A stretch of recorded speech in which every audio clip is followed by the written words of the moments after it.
ವಸತಿ ಇಲಾಖೆಯಲ್ಲಿ ಭ್ರಷ್ಟಾಚಾರ ಆರೋಪ ಪ್ರಕರಣ ಹಣ ಪಡೆದು ಮನೆ ಕೊಡೋ ಪ್ರಶ್ನೆನೇ ಬರೋದಿಲ್ಲ. ಯಾರು ಹಣ ತೆಗೆದುಕೊಂಡಿದ್ದಾರೆ ಅಂತ ಹೇಳಿ ಅಂತ ಜಮೀರ್ ಇವತ್ತು ಸುದ್ದಿಗೋಷ್ಠಿಯನ್ನು ನಡೆಸ್ತಾ ಸ್ಪಷ್ಟನೆಯನ್ನ ಕೊಟ್ಟರು.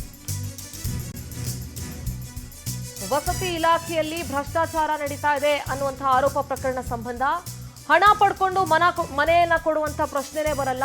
ಯಾರು ಹಣ ಕೊಟ್ಟಿದ್ದಾರೆ ಅಂತ ಹೇಳಿ ಅಥವಾ ಯಾರು ತಗೊಂಡಿದ್ದಾರೆ ಅಂತ ಹೇಳಿ ವಸತಿ ಇಲಾಖೆ ಹಗರಣದ ತನಿಖೆಯನ್ನ ಮಾಡಿಸ್ತೀವಿ ಅಂತ ಜಮೀರ್ ಇವತ್ತು ಮಾತನಾಡಿದ್ರು. ಇಲಾಖಾ ತನಿಖೆಗೆ ಆದೇಶ ಮಾಡಿದ್ದಾರೆ ಸಚಿವ ಜಮೀರ್. ಬಡವರ ಬಳಿ ಹಣ ತಗೊಂಡಿದ್ರೆ ಹುಳ ಬಿದ್ದು ಸಾಯ್ತಾರೆ. ಬಡವರ ದುಡ್ಡು ತೆಗೆದುಕೊಳ್ಳೋ ದರಿದ್ರ ನನಗಿನ್ನೂ ಬಂದಿಲ್ಲ. ಯಾರ ಬಳಿಯೂ ಹಣ ಪಡ್ಕೊಂಡು ಮನೆ ಕಟ್ಟಿಲ್ಲ. ಬಡವರಿಂದ ಹಣ ಪಡೆದ್ರೆ ನಮ್ಗೆ ಒಳ್ಳೇದಾಗತ್ತಾ? ಯಾರು ಹಣ ಪಡ್ಕೊಂಡಿದ್ದಾರೆ ಅಂತ ಶಾಸಕರು ಹೇಳಿ ಅಂತ ಜಮೀರ್ ಇವತ್ತು ಮಾತನಾಡಿದ್ರು. ಆರೋಪ ಸಾಬೀತು ಮಾಡಬೇಕು ಅಂತ ಹೇಳಿದ್ದಾರೆ. ಆರೋಪ ಸಾಬೀತಾದ್ರೆ 24 ಗಂಟೆ ಒಳಗಡೆ ನಾನು ರಾಜೀನಾಮೆ ಕೊಡ್ತೀನಿ ಅಂತ ಹೇಳಿ BR ಪಾಟೀಲ್ ಅವರ ಆರೋಪಗಳಿಗೆ ಸ್ಪಷ್ಟನೆಯನ್ನ ಕೊಡುವಂತ ಕೆಲಸ ಮಾಡಿದ್ರು ಸಚಿವ ಜಮೀರ್. ನನಗೆ ಆ ಥರ ದಲಿದ್ರ ಬಂದಿಲ್ಲ. ನನಗೆ ಈ ಮನೆಗಳು ಬಡವರಲ್ಲಿ ಕೊಡದೆ 1,20,000 ಅದನ್ನ ಅರ್ಥ ದುಡ್ಡು ತಗೊಂಡು ನಾವು ಮನೆಗಳು ಕೊಡ್ದ. ಆಮೇಲೆ ನಾವು ದುಡ್ಡು ತಗೊಂಡು ಮನೆಗಳು ಕೊಟ್ಟರು ನಮ್ಮ ಕುಟುಂಬಕ್ಕೆ ಒಳ್ಳೇದಾಗ್ತದ, ನಮ್ಮ ಮಕ್ಳಿಗೆ ಒಳ್ಳೇದಾಗ್ತದ. ಉಳಾಬಿ ಸಾಯ್ತಾರೆ. ಬಡವರಿಗೆ ಒಂದು 5-10 ಸಾವಿರ ತಗೊಳ್ಳೋದ ಇದು ಹೇಳ್ತಾ ಇಲ್ಲ. ನಾನು ನನ್ನ ಮಾತಿಗೆ ಬದ್ದಾಗಿದ್ದೀನಿ. ಮಾನ್ಯ ಮುಖ್ಯಮಂತ್ರಿಗೆ ಹೇಳಿ, ಇದು ನಾನು ಹೇಳ್ತೀನಿ. BR ಪಾಟೀಲ್ ಅವ್ರು ಪತ್ರ ಬರೀಲಿ, ತನಿಖೆ ಆಗಲಿ. ಇದು ನಾನೇ ಸಚಿವನಾಗಿ ಹೇಳ್ತಾ ಇದ್ದೀನಿ. ನಾನು ಸಚಿವ CBI ಕೊಡಿ ಸ್ವಾಮಿ, ತನಿಖೆ ಆಗ್ಬೇಕಿದು. ಈಗ ಬಡವ್ರ ಮನೆಗೆ ಮನೆ ಕಟ್ಟಕ್ಕೆ ದುಡ್ಡು ತಗೊಂಡ್ರೆ ಎಷ್ಟು ಮಟ್ಟಕ್ಕೆ ಸರಿ ಹೇಳಿ? ಅದು ಯಾರು ಎನಿಬಡಿ, ನಾನಂತ ಇಲ್ಲ, ಯಾವನ ತಗೊಳ್ಳಿ ಅವನು. ಅದು ನಾನು ಮಿನಿಸ್ಟರ್ ಅದು ತಗೊಳ್ಳಿ, ನಮ್ಮ ಸ್ಟಾಫನ್ನು ತಗೊಳ್ಳಿ, ನಮ್ಮ ಇಲಾಖೆಯ ಅಧಿಕಾರಿಗಳನ್ನು ತಗೊಳ್ಳಿ, ಪಂಚಾಯತ್ ಮೆಂಬರ್ ತಗೊಳ್ಳಿ, ಅವ್ರ ಮೇಲೆ ತನಿಖೆ ಆಗಬೇಕು. ಅವ್ರ ಮೇಲೆ ಕಠಿಣ ಕ್ರಮ ತಗೊಳ್ಳೇಬೇಕು. ಸಾಬೀತಾಗ್ಬೇಕು ತಾನೆ. ಈಗ ಆರೋಪ ಯಾರು ಮಾಡಿರೋದು? BR ಪಾಟೀಲ್ ತಾನೇ ಆರೋಪ ಮಾಡಿರೋದು. ಆಯ್ತು ಸ್ವಾಮಿ, ಹೇಳ್ಕೊಳ್ಳಿ, ಸಂತೋಷ, ಖುಷಿ ಪಡ್ಲಿ. ಅವ್ರು CMಗೆ ಏನು ಕೆಟ್ಟ ಹೆಸರು ಬರ್ತಾ ಇದ್ದಿದೆ ಅವ್ರು ಗೊತ್ತಿದೆಯಲ್ಲೋ ಗೊತ್ತಿಲ್ಲ. ಈಗ ಯಾರನ್ನ ಹಿಂದಿಂದ 42-36 ಸಾವಿರ ಮನೆ ಕೊಡೋಕ್ಕೆ ಸಾಧ್ಯ ಆಯ್ತಾ? ನಾ ಬಂದಾದ್ಮೇಲೆ ಕೊಟ್ಟಿರೋದು. BJP ಇಷ್ಟೆಲ್ಲ ಮಾತಾಡ್ತಾರಿಲ್ಲ. ಒಂದು ಮನೆ ನಾನು ಹೇಳಿದ್ದೀನಿ, ಭಾಳ ಸತಿ ಸವಾಲು ಹಾಕಿದ್ದೀನಿ ನಾನು.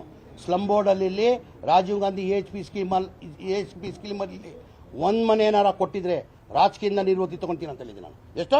ಒಂದು ಮನೆ. ನಾನು ಮಂತ್ರಿ ಆದಮೇಲೆ ಈಗ 36,789 ಮನೆ ಕೊಡ್ತೀವಿ. ಬರೋ ತಿಂಗಳಲ್ಲಿ 42,345 ಮನೆಗಳು ಕೊಡ್ತಾ ಇದ್ದೀವಿ.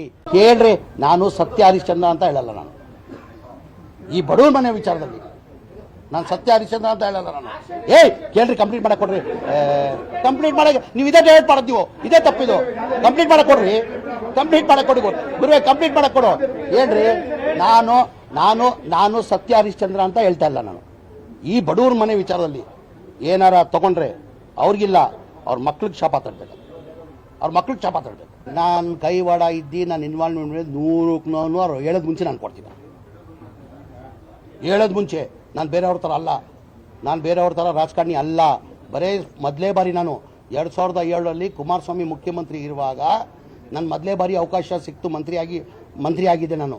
ಫಸ್ಟ್ ಬಾರಿ MLA, ಫಸ್ಟ್ ಬಾರಿ ಮಂತ್ರಿ ಆಗಿದೆ. ಈಗ ಮಂತ್ರಿ ಆಗಕ್ಕೆ ಎಷ್ಟು ಸರ್ಕಸ್ ಮಾಡ್ತಾರೆ ತಮಗೆಲ್ಲ ಗೊತ್ತಿದೆ. ನಾನು ಮಂತ್ರಿ ಆಗಿದ್ದು 6 ತಿಂಗಳಲ್ಲಿ ಕುಮಾರಸ್ವಾಮಿ ಒಂದು ಕಾರ್ಯಕ್ರಮ ಬಂದಿಲ್ಲ ಅಂತ ಮಿನಿಸ್ಟ್ರಿಗೆ ರಾಜೀನಾಮೆ ಕೊಟ್ಟವನು ನಾನು.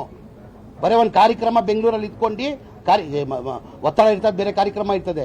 ಏನೂ ಕಾರ್ಯಕ್ರಮ ಇಲ್ಲ, ಮನೆಯಲ್ಲಿ ಇಟ್ಕೊಂಡು ಬಂದಿಲ್ಲ ಅಂತ ಹೇಳ್ಬಿಟ್ಟು ನಾನು ರಾಜೀನಾಮೆ ಕೊಟ್ಟವನು ನಾನು ಇದಕ್ಕೆಲ್ಲ ಅಂಟ್ಕೊಂಡು ಕೂತ್ಕೊಂಡು ನಾನು ಹೇಳ್ತಾ ಅಲ್ವಾ ಅವ್ರ ಆಡಿಯೋ ಅವ್ರದ್ದೇ, ಅವರೇ ಹೇಳಿದ್ದಾರೆ. ನಾನು ಇವತ್ತು ಕರ್ಸೋರು ಮಾತಾಡ್ತಾ ಇದ್ದೀನಿ ಅಂದರೆ ಯಾರಂತ ಹೇಳಲಿ? ಅವರು ಹೇಳ್ಬೇಕು ತಾನೆ. ಈಗ ನಾನು ಸಚಿವ ಆಗಿದ್ದೀನಿ, ನನ್ಗೆ ಹೇಳ್ಬೇಕು ತಾನೆ. ಇಂಥವ್ರು ಪಂಚಾಯತ್ ಅವ್ನು ಯಾರು ತೊಗೊಂಡು ಬಂದಿದ್ದಾರೆ, ಅವ್ನು ಇರ್ತಾನೆ ಅಧ್ಯಕ್ಷ. ಅವ್ನು ಕರ್ಕೊಂಡ್ಬಂದು ಯಾರು ದುಡ್ಡು ತೊಗೊಂಡೋಗಿದ್ದಾನೆ ಅಂತ ಹೇಳ್ಬೇಕಾರೆ. ಅವ್ರು ಬಂದು ಹೇಳ್ರೆ ಇಂಥವ್ರು ತೊಗೊಂಡಿದ್ದಾರೆ ಅಂದರೆ 24 ಗಂಟೆಯಲ್ಲಿ ನಾನು ಕ್ರಮ ತಗೊಳ್ತೀನಿ, ವಿದಿನ್ 24 hours.